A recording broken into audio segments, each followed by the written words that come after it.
Aujourd'hui, nous allons à Siribadjanvogo, dans la circonscription de l'Aleraba, située à 40 km de Ouangouloudougou en Côte d'Ivoire et à environ 8 km de la frontière avec le Burkina Faso.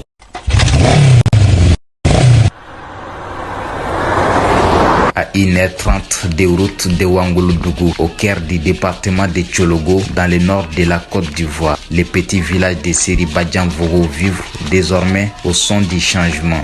Là-bas, entre chants de femmes, sénoufos et balafons traditionnels, un projet sous-régional est en train de transformer des vies. Le projet Kozo pour la cohésion sociale des pays du Golfe de Guinée. Kozo, lancé en août 2022 dans la savane, est une initiative portée par 4 pays: le Bénin, le Togo, le Ghana et la Côte d'Ivoire. Son objectif, renforcer la cohésion sociale dans les zones frontalières du Nord.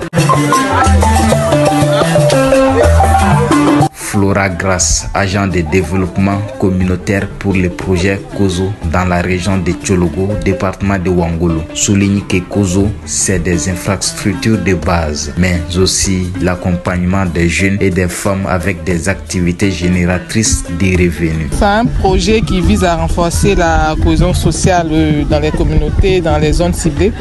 En Côte d'Ivoire, ce sont les zones vraiment transfrontalières de la zone nord. La consolidation de la cohésion sociale à travers la réalisation d'infrastructures communautaires de base, à travers la création d'activités génératrices de revenus qu'on appelle DEL pour le compte du projet, c'est-à-dire développement économique et local, et d'autres activités comme les activités de cohésion sociale. Depuis 2023, les localités comme Siribadjanvogo bénéficient de cette présence. À l'Aleraba, les femmes cultivent désormais sur un périmètre maraîcher de 2 hectares. Korotoumou Koulibaly, présidente des femmes de Siribadjanvogo, explique. Même maintenant, nous avons encore besoin d'aide. Ce que le Kozo nous a apporté, nous l'avons beaucoup apprécié. Ils ne doivent pas nous oublier. Nous avons besoin d'eau et de maraîchage pour pouvoir travailler.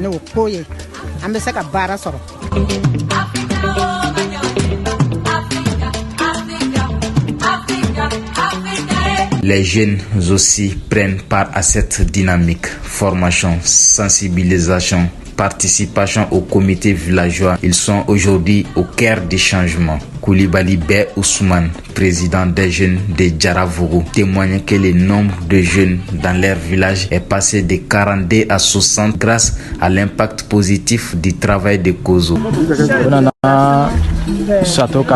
Il prévoit de construire un château d'eau dans notre village, ce qui est une grande avancée. Il reste maintenant l'école et l'hôpital. Comme nous sommes nombreux, nous espérons qu'une fois partis, ils ne nous oublieront pas.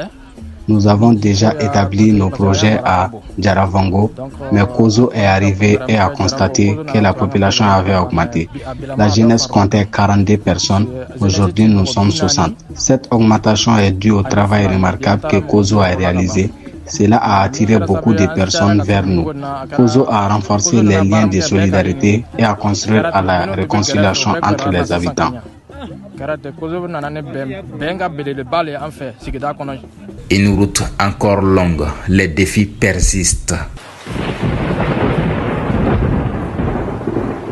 Traoré Daouda, habitant du village de Kankaliba-Vogo, souligne les difficultés d'accès aux infrastructures essentielles dans sa région, notamment l'absence de routes et d'hôpital, ce qui complique la prise en charge en cas de maladies nocturnes. Tout ce que nous avons demandé à Kozo, que Dieu fasse qu'il le réalise.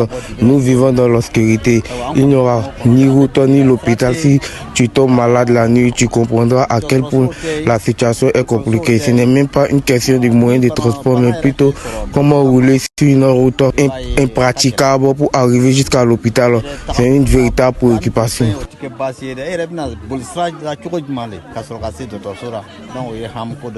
Madou Koulibaly, président des jeunes de Djakaridjavogo, témoignant de l'impact positif de Kozo sur sa communauté, évoquant les améliorations concrètes, notamment la construction en cours d'une école qui facilite désormais l'accès à l'éducation. Vraiment, Kozo Vraiment, lorsque Kozo est venu, nous avons beaucoup apprécié. Ils nous ont sortis de l'obscurité. On ne peut même pas énumérer tous les bienfaits de Kozo. On a dit un peu et on laisse les restes. Avant, aller à l'école était très difficile pour nous. Il y avait un marigot à traverser, ce qui nous fatiguait énormément. Mais aujourd'hui, ils sont en train de construire une école dans notre village. Et c'est déjà un grand pas.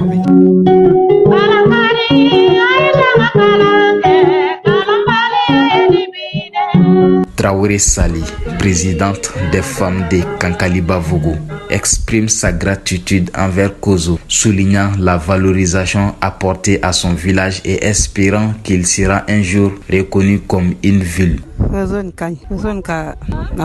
Kozo est une bonne organisation.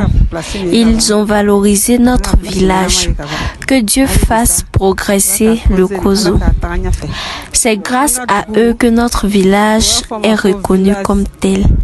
Que Dieu fasse qu'un jour on puisse même l'appeler une ville. Je souhaite que le changement continue dans notre village. Je veux qu'il y ait l'électricité, une antenne pour la communication et que ce développement se réalise vraiment chez nous.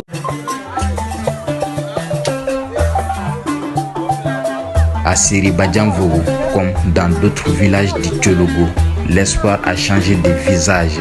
Les femmes chantent, les jeunes s'impliquent, les anciens réclament l'eau, la route et l'hôpital. Mais tous regardent dans la même direction. Le projet Kozo a sémé les graines de la cohésion sociale. Reste à arroser cette graine avec plus d'infrastructures, de suivi et surtout de présence continue.